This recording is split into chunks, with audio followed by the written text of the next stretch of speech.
రాయ్నెట్కి స్వాగతం. సో ఈరోజు మనం మ్యూచువల్ ఫండ్స్లో డిస్ట్రిబ్యూటర్ ఐడి ఎలా క్రియేట్ చేసుకోవాలి ఏంటి అనేది ఒకసారి చూద్దాము.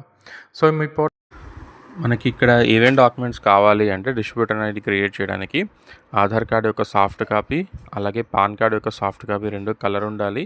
బ్యాంక్ అకౌంట్ డీటెయిల్స్ మనం మాన్యువల్గా ఎంటర్ చేయడానికి అకౌంట్ నెంబరు, ఐఎఫ్ఎస్సి కోడ్ ఇవన్నీ ఎంటర్ చేయాలి.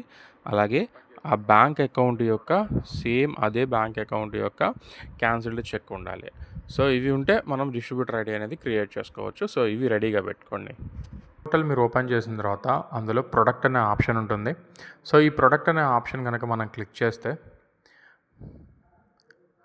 మ్యూచువల్ ఫండ్లో invest in mutual fund, so దాని మీద మనం క్లిక్ చేసి మనకి ఇక్కడ అప్లై మ్యూచువల్ ఫండ్ డిస్ట్రిబ్యూటర్ అని ఉంటుంది. సో దాని మీద మనం క్లిక్ చేయాలి. అక్కడ యాడ్ రిక్వెస్ట్ అనే ఆప్షన్ కనుక మనం క్లిక్ చేస్తే మనకి ఫామ్ ఓపెన్ అవుతుంది. సో ఈ ఫామ్లో మనకి ప్రస్తుతానికైతే సర్టిఫికేషన్ ఏం లేదు కాబట్టి నో అనే ఆప్షన్ సెలెక్ట్ చేసుకోవాలి.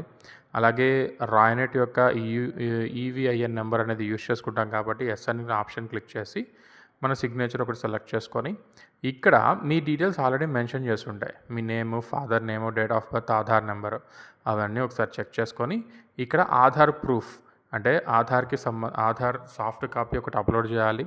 పాన్ నెంబర్ చెక్ చేసుకోవాలి. పాన్ కార్డ్ కాపీ ఒకటి అప్లోడ్ చేయాలి.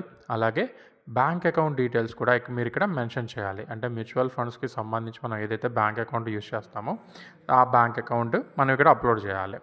సో క్యాన్సిల్ చెక్ ఒకటి, అలాగే IFSC code, account number, account holder name, bank name ఇవన్నీ కూడా 1-2 సార్లు చెక్ చేసుకొని మనం అప్లోడ్ చేయాల్సి ఉంటుంది.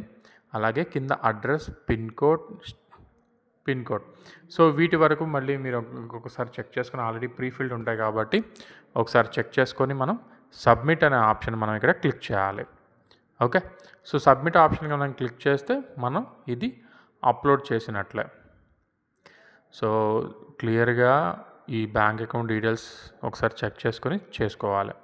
సో రికార్డ్ యాడ్ సక్సెస్ఫుల్లీ అయిపోయింది. ఇక్కడ మనం వ్యూ అనే ఆప్షన్ మనం ఇక్కడ క్లిక్ చేయాలి.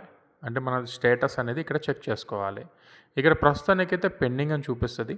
ఆ పెండింగ్ స్టేటస్లో నుంచి అప్రూవల్ రావడానికి ఒక 4 hours టైం పడుతుంది. ఒకవేళ మనం అప్లోడ్ చేసిన డాక్యుమెంట్స్ అన్నీ కరెక్ట్గా ఉంటే 4 hours అప్రూవల్ అయిపోతుంది. ఒకవేళ చేసిన డాక్యుమెంట్స్ సరిగ్గా రాలేదనుకో రిజెక్టెడ్ అవుతుంది. సో అవి మళ్ళీ ఇంకొకసారి చెక్ చేసుకుందాం. ఓకే, సో 4 hours తర్వాత మళ్ళీ ఇంకొకసారి చెక్ చేసుకోవడానికి మనం ఏం చేయాలి అంటే ఇక్కడ product, mutual fund, invest in mutual fund, so దాని మీద మనం క్లిక్ చేసాం అనుకోండి, ఇదిగోండి. సో ఈ పేజ్ ఓపెన్ అవుతుంది. ఈ పేజ్ ఓపెన్ అయితే మనకి యాక్టివేషన్ అయిపోయినట్లే. ఓకేనా, సో ఈ విధంగా ఇన్వెస్టర్ ఐడిని మనం క్రియేట్ చేసుకోవడానికి అవకాశం ఉంది. సో ఎటువంటి ఛార్జెస్ ఏమీ లేకుండా రాయ్నెట్ ప్రతి ఒక్కరికి ఇస్తుంది కాబట్టి దయచేసి యూజ్ చేసుకోండి. Thank you.